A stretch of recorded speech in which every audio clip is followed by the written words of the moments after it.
The Patreon blog for the hoax regarding Sherri Papini. This is not a case that was covered by Unfound, but I thought it was appropriate to cover it, given that there was no episode this week because of the conversion over to Spotify. It's weird how things work out sometimes. It's like the true crime gods knew Unfound would not be releasing an episode this week, once again, due to the conversion to Spotify / Megaphone. So what did the gods do? Out of nowhere, Sherri Papini news. This gives me something to write about, given that I do not have a disappearance to write about in this Patreon blog space. But don't worry, next week I will have a lot to write about. In fact, next week's episode will almost be a double episode due to the interview being about 3 hours long and me having to tell my own personal connection to the case. Oh yeah, it will be a unique episode. Before I get started into my entire analysis of Sherri's scheme, as you read this, I hope you will consider becoming a Patreon member. The kind of high-quality blog that you'll be reading here is what I do every week. I write at least 3,000 words about every Unfound episode that airs. This blog today is 5,000 some words. I offer my insights, opinions, educational points, and I always end each blog with my theory as to what happened. And you get it for only $2 a month. That's 50 cents a week. That's 7 cents a day. Can you do that? I would appreciate it. You also get a free Unfound ebook in the process. Now, if you'd like to step up to $5 a month, you get a few more Unfound ebooks for free. And I'm thinking about adding a couple additional items to make this level a better deal. Keep your eye out for those additions in the upcoming days. And then if you'd like to become part of one of the most exclusive groups in all of true crime, step up to the $12 a month level where you become an important part of the Unfound process. You get to be in the think tank on Sunday evenings, the only one of its kind. We discussed that week's case in depth with a lot of theorizing and analyzing. You get to speak with other listeners in real time about their own beliefs. Also, you get to be a part of Unfound on the Ground, which is changing its theme for 2022.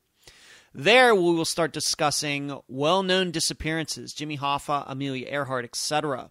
Assistant Eric will lead the discussion with articles and research, and the think tank members will get to offer their insights as well. There are some additional ebook opportunities with this level, too. As for the $20 a month club, I'm going to tweak it a bit, given that Unfound has many more outlets and a larger media presence than it did when I started the Patreon account, so I will be posting changes to this highest level in the upcoming month. So please, if you like Unfound, please consider becoming a Patreon supporter.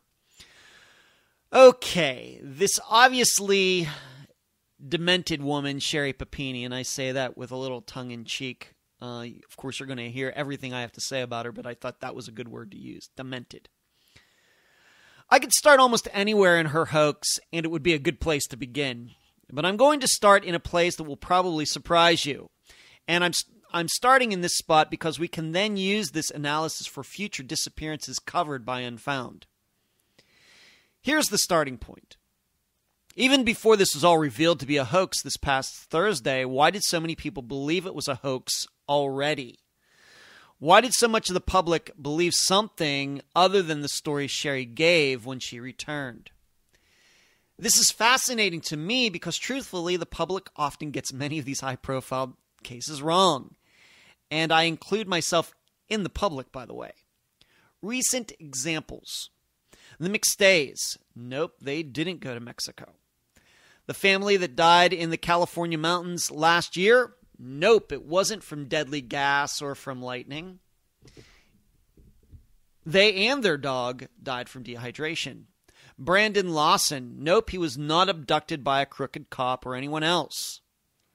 In Unfound's world, nobody, including myself, thought that Esther Westenbarger drove her car into that retention pond. Nobody believed Crystal Morrison walked off after she called for a ride from work.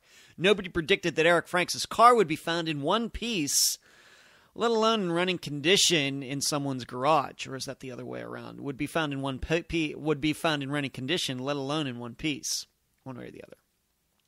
However, and this is so paradoxical, here we had a woman who claimed she was abducted while jogging.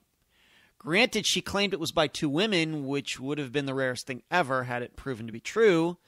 But Sherri had chopped hair, a broken nose, she had been branded, she had lost a dangerous amount of weight, etc., etc., etc., etc., etc. And still with capital letters, a majority of the people out there thought, there's something about all this that doesn't sound believable. In other words, all those injuries, and they were true injuries. That's the one thing about this case that isn't fake, although we now know Sherri inflicted those upon herself. In other words, all those injuries, and people still thought, she's lying. It's amazing. True, to my knowledge, I didn't see anyone say she ran off to her ex-boyfriends, which is what happened. Instead, a lot of people had theories regarding some type of swingers meetup gone wrong, or Sherri was an escort or prostitute and something got out of hand, or maybe she really did get abducted, but it was by a guy she knew and he was holding her for ransom, on and on and on. But no matter, a considerable amount of people read or heard what Sherri had to say and thought, she lying. Why? Before I give you my own insight, I will say that this topic is important when we think about disappearances because Sherri was a missing person. No matter how she disappeared, by her choice or by others, she was a missing person. No matter if it was a hoax or not, she was a missing person. Thus, the mystery comes under Unfound's purview, meaning we might need to consider the theory of hoax in the future. Or that word might have to be on our minds when you look back at some of the disappearances Unfound has already covered. And given that we only cover unsolved disappearances, we must be open to the idea of a hoax that went wrong. So what can we learn from this hoax that might help us identify other ones? Moreover, what is it about Sherri's that caused so many people to think hoax despite all the injuries she had? And that takes me back to my question. Why? Why were so many people suspicious of Sherri Papini? Because women do get abducted. Women do get abducted while jogging. In fact, we had a story from last year or the year before where a woman was out jogging and was hit by a car on purpose. Women get abducted going to Starbucks. Women get abducted out of their own homes by strangers. And still, people were in doubt of Sherri. Why? I think the answer is anchored in the following reasons. Ones which I will expound on for the rest of the blog. I also have my personal insights that I will write about before I'm done as well. But for you, the public, I think your suspicions came from the following items. 2 women abducted her. Really? Those injuries were bad, but they also were not lethal. And her behavior after. Okay, let's start with the first one. The 2 women abductors. What's interesting about this topic is that I'm not sure this really stuck out to people at the beginning. Meaning, when Sherri came back and her story got out, very on, I think most people thought, okay, well, I suppose 2 women could have done this. Maybe they were planning to get a ransom for Sherri. Maybe the women were high and didn't understand what they were doing. And then let Sherri go once they came to their senses many days later. But eventually, as many of you do, and it's wonderful, you started to Google to find any other abductions that were solved. And the answer was that 2 women or 3 women or even 1 woman abducted another adult female. What did you find? Nothing. Or almost nothing. Yes, there are certainly tragic stories of a woman stealing a child, even a baby from a hospital nursery. There are certainly stories of a mother killing her kids. There are certainly stories of a woman killing a stepchild, Letitia Stock, for example. There's Kimberly Kessler, who certainly murdered Jolene Cummings. And yes, I know that there are mean high school girls who will bully a single girl. But multiple women working to cause the disappearance of a woman, and seemingly it was a random occurrence, rare. In fact, I have to believe that this part of Sherri's story is what essentially put a morsel of doubt in many people's minds once these people started looking into it for themselves. I'll go even further to say that if Sherri had said 2 men abducted her, nobody would have given it a second thought. Then the question is, Why didn't she say 2 or 3 or 100 men abducted her? Why was the hoax that 2 women did it? My opinion, because she wasn't raped. Because truly, what motive would 2 men have for abducting a woman running along a road other than to sexually assault her? Yet Sherri knew that when she returned, that a doctor would look at her, or her family would insist that she get checked out, and ultimately, when no signs of rape were found, Sherri's story of being taken by 2 men would seem pretty flimsy. So she had to say 2 women did it. I'm not saying 2 women couldn't have sexually assaulted her with some type of inanimate object or something, but I really believe Sherri believed just saying 2 women would be good enough. However, what didn't she seem to know? That what she was describing was just as questionable as if she had said 2 men did it who didn't rape her. As a corollary to all this, for you, the public, once you started getting suspicious about the 2 women's story, I think you also started to think, and how convenient was it that these women didn't speak English? Meaning Sherri could then say, I didn't know what they were saying. I don't know why they picked me, because I couldn't understand a word they said. I don't know what their names were because they were speaking Spanish. I don't know where I was because then I couldn't understand what they were saying. Yeah, how convenient. Next topic. Those injuries. For the record, now that we know what we know, I cannot imagine breaking my nose on purpose. I cannot imagine hitting my head against anything on purpose so as to cause an injury. I cannot imagine coming up with the idea of branding myself and then allowing it to be done. I cannot imagine not eating for so long that I caused a danger to myself. I can't imagine any of it. So in this section, I do not want to discount the pain that all of it entails. There's not one woman that would want, there's not one person that would want any of it. However, and this might have been on more subconscious level for the public, why would any of it be done? To go off on a tangent for a moment, there is a Star Trek The Next Generation episode called The Defector. One of the best next-gen episodes stories ever. A Romulan general believes his planet is going to attack the Federation, setting off a horrible war. Not wanting this, he flies to the Enterprise to tell Picard and crew. And during this escape, the general is followed by a Romulan warbird. Well, and beware spoilers ahead. The Enterprise crew discovers by looking at the general's shuttlecraft and a replay of the general's escape that yes, the shuttle was fired upon, but the warbird had several chances to destroy the shuttle, but didn't. The shots were close enough to be dangerous, but not close enough to kill. Why? It is then discovered that the Romulans had this general set up. There was no plans for war. There were no plans for war. They just created them to snuff out this general who the leadership believed to be weak, knowing he would reveal his weakness in the process. The general commits suicide at the end, knowing he was fooled and that he can never return to see his family. Very sad. With Sherri, she is kind of like the shuttle being fired upon. Yes, a broken nose and other things were horrible, painful, but not lethal. Moreover, they were the kind of things that either could be fixed or nobody except her husband would ever have to see them. The branding as an example. Yes, how convenient. Really, if these women really hated Sherri so bad, why not take a razor to her face? As I mentioned before, or above, if these 2 women were really sadistic, why not use some object to rape Sherri? These women freaking kidnapped a stranger right off the street. Why did they only seem to go halfway with some of these things? Why not brand Sherri right across her forehead? Did they really kidnap her and then say, we just don't know what to do now? I think this also caught the public's attention, although probably on a more subconscious level than the 2 women topic. The next topic, Sherri's behavior. I think it's important to understand that the general facts of Sherri's disappearance and return are not rare. People, mainly women and children, are being abducted all the time, and most of the time they are found alive or escape. Of course, they're usually abducted by men. Yes, usually their abductors end up dead after a shootout or something, but in general, news of woman abducted she is probably with is not unusual.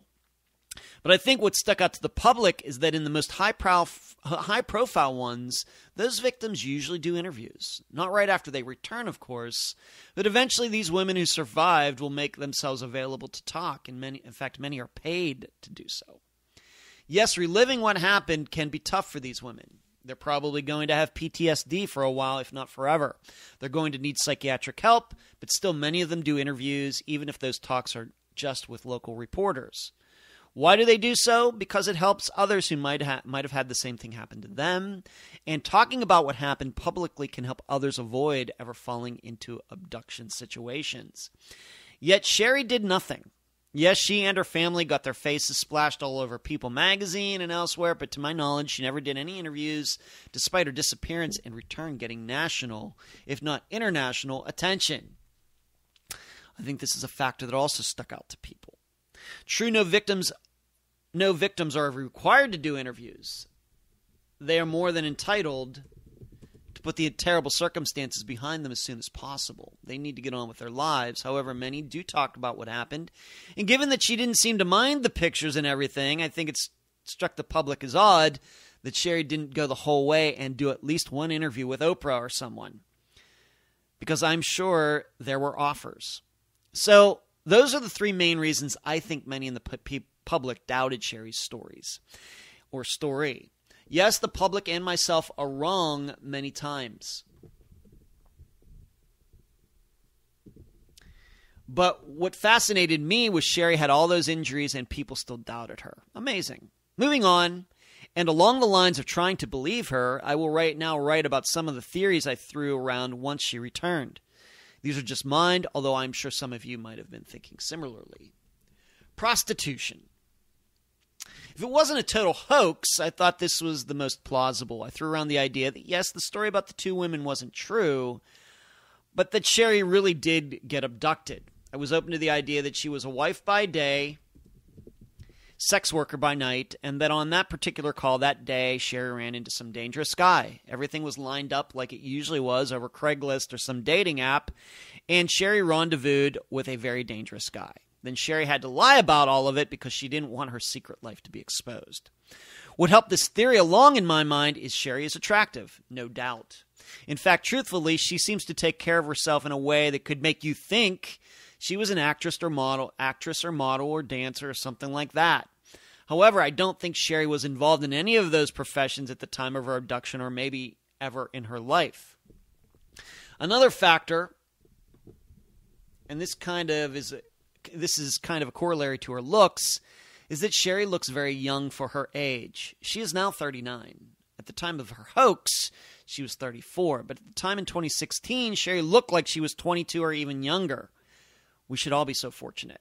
So I thought, was this kind of her thing when it came to being a sex worker? Sherri would play the little girl for her clients. Yes, I know, disgusting, but we know it goes on. In total, Sherri met some client, he abducted her and caused all those injuries. Then he let her go when the heat got too great due to all the publicity. Then Sherri had to lie about it publicly because she didn't want anyone to know about her secret life. And yes, I believed her husband knew all about it. In fact, he might have even been, quote unquote, into what she was doing. This scenario would not be unusual because this is exactly what was going on with Paige Bergfeld. Conservative mother by day, sex worker by night, and she eventually ran into the wrong guy and was murdered. That case was unsolved for many years before being resolved. Another would be Susie Favor, well-known track athlete. Despite her efforts to cover her tracks, forgive the pun, the news eventually got out that she was a high-end escort, being flown all over the U.S. to meet men. All of this with her husband's approval. Luckily, she didn't meet with foul play. Susie is still alive, but had to live through the humiliation of being found out. So in my mind, this theory was possible due to what I thought I knew about Sherri and what I know about other women who were secretly sex workers. Another theory I considered was, and I'm going to do my best to pronounce it even though it's hardly an English word, Nixvim. Oh yeah, remember this cult? I'm sure you do. I can't remember if I actually knew about it at the time of Sherri's case when it happened, or her hoax when it happened back in 2016. However, Nixvim became national news as being a sex cult with many high-profile people being indicted. I started to entertain the idea that a couple women tried to snag Sherri for NXIVM's purposes. Why? NXIVM was known to brand all of its members, and of course, Sherri had been branded. What also helped is for a sex cult that abused women, many of the recruiters were women. So I didn't think the theory was crazy that there could be a couple women driving around, Spanish-speaking or not, looking for attractive women to pull into the group one way or another. I'm guessing that in NXIVM, like other cults, people who brought new members in were rewarded. So I thought about it. However, as more and more came out about NXIVM, I could see no signs that the cult abducted women right off the street. Instead, NXIVM was more like multi-level marketing business. Was more like a multi-level marketing business that recruited people much like all the other MLMs out there. NXIVM, eventually it was all about worshiping its leader and not about selling soap like Amway. Okay, then. This brings me to the main point that is on everybody's mind. What the hell was Sherri thinking? Well, if you look hard enough, you will find that Sherri has quite a history.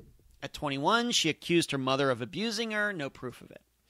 A woman by the name of Sherri Graff, that is her maiden name, posted on a website many years ago that she was white and proud, and that she beat up a Hispanic woman that others had to pull Sherri off of her. We also now know, due to the ex-boyfriend talking to police, that Sherri accused her husband of abusing her. The problem: there are no records she ever filed a complaint with anyone, anywhere. Yes, I know many women are afraid to do so, yet we must take the lack of records into consideration. What it seems, though, is that Sherri tricked this guy into helping her, this ex-boyfriend. She played the battered wife, and the ex decided to go along with her plan. And it wasn't until DNA couldn't connect Sherri to his place that he confessed. It should be known, though, that what first happened was that the DNA of the ex was found on Sherri. That's what led investigators to him. In essence, if she was with two Spanish-speaking women all that time, how did DNA from her ex get on her? Good question. What makes Sherri and all this tough to analyze is lots of people write questionable things online. Lots of people lie online. Lots of people pretend to be people they aren't online. So if that was Sherri who wrote something about being white and proud, words from the white supremacist community, I'm not sure it means anything, although you may factor that into your calculations when you think about how she blamed her abduction on two Mexican women. Also, lots of people, both men and women, fake abuse in their relationships. They do so because they now hate their partners but can't leave. They do so because they need attention that their partners aren't giving them. They could be mentally unhinged, lots of choices, and I'm not sure where Sherri is on that scale.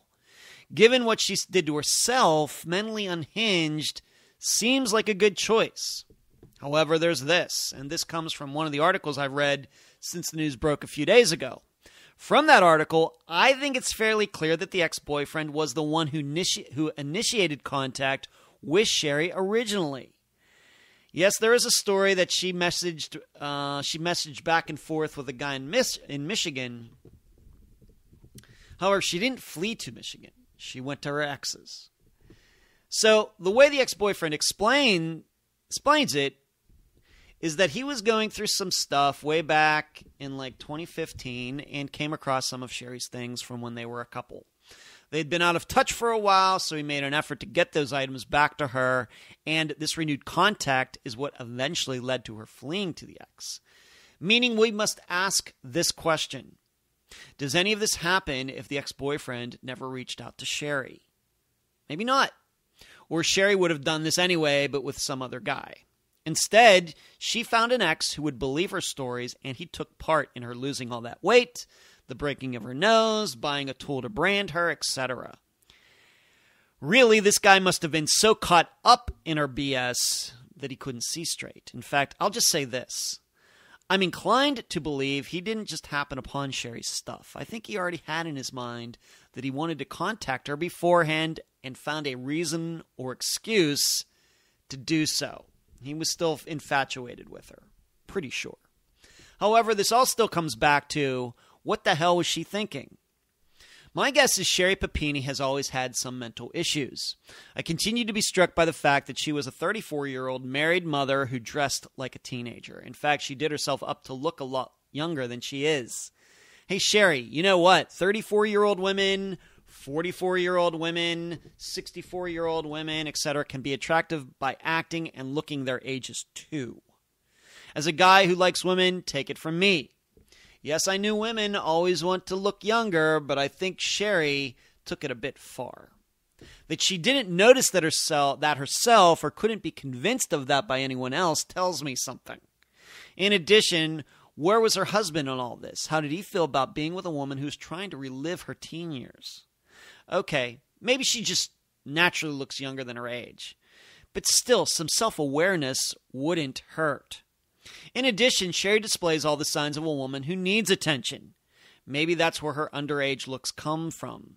Then you add in her marital abuse claims, which seem to have no basis in fact, yet many people do this, as I stated above. So I think what happened to Sherri Papini on the days leading up to her running off, she just wanted to get away.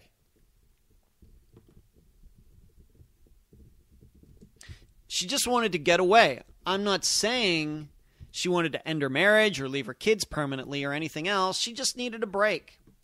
And she found a willing accomplice, the ex, who seemingly still had feelings for her going back many years to when they were a couple. Her plan, I'm not sure she had one. Sherri just wanted to get out. Emotions get in the way of better judgment all the time for all of us.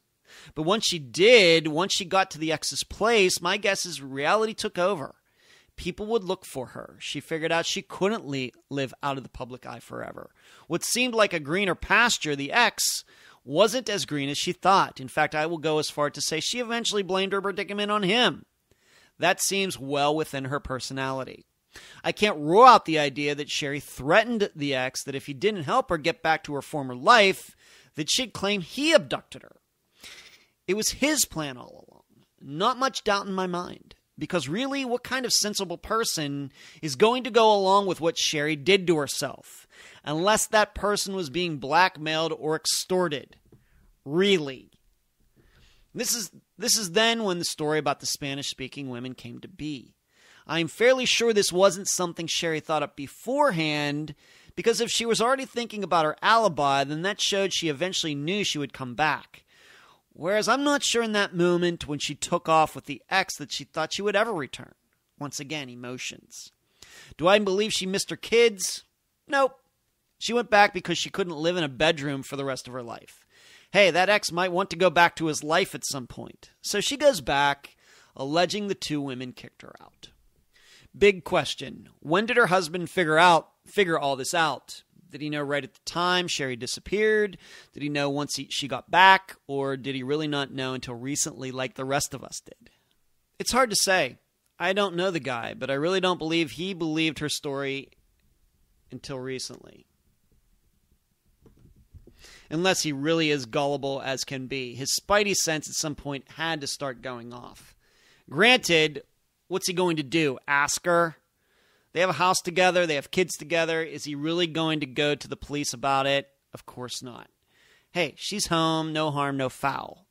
Yes, I know there was harm, but if the husband knew something didn't smell right, then he had to suspect Sherri did all that to herself, and it wasn't done by some kidnapper. My guess is the husband will stick by her. My guess is he will probably come to her defense. Once again, what are his choices? Do I think Sherri will spend time in jail?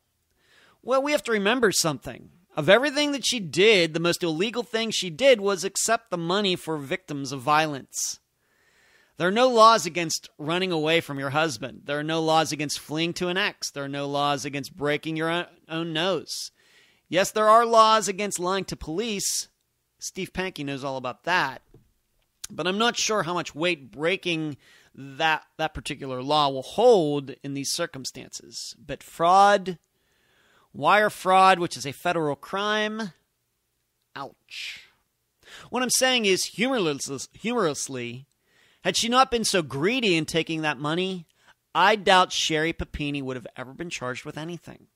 In fact, I may go even as far as to say her lying would have never been revealed to the public. Law enforcement would have let it go. But now, trouble. By way of comparison, Agatha Christie, yes, that Agatha Christie, once disappeared for several days.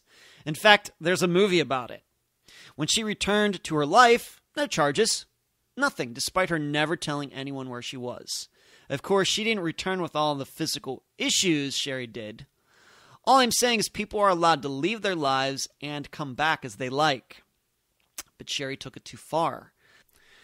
She got into the role a little too much. I suspect she will go to jail because there isn't a jury anywhere that will have pity on her, despite many of those jurors surely having felt like running out of their lives at least once or twice. Plus, the general public, taxpayers, don't like the stealing of money meant for real victims.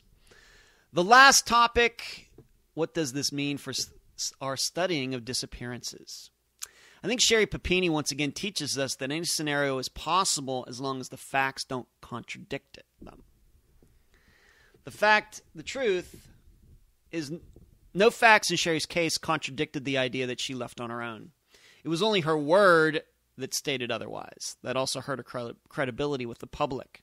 Do I believe some of the missing people we've covered on Unfound really took off on their own and are alive somewhere? Yes, I do, although I will not reveal who I think those people are. Yet, in the only case that Unfound covered, in which the person was discovered to be alive, Patrick Reed really did leave his family and friends so as to live with a woman he knew, despite everyone thinking otherwise. Yet Sherri's case shows how tough it can be to just leave and start a new life. She had a willing participant. She had a place to stay, seemingly for as long as she wanted. She had food, water, internet, TV, etc. And still, she eventually chose to go back to a life that she left not too many days before. But what this also shows us is many of the things we know about disappearances are true. Two women abducting an adult almost never happens. Just because somebody goes missing during a jog or walk does not mean the person was abducted. We should need more facts to believe it. A person's prior history is a good place to start when looking at that person's disappearance. And the last point, oftentimes things are not as they seem in relationships, and that should factor into how we view disappearances of people who are seemingly in good relationships. That's all I have. I gotta say, I'm surprised the Sherri Papini saga has come to an end. But hey, like most of the solved cases on Unfound, it's amazing how quickly things can happen. Once again, please consider becoming a Patreon member. Patreon.com/Unfound Podcast. That's all I have. Thanks for reading. And listening. Or listening.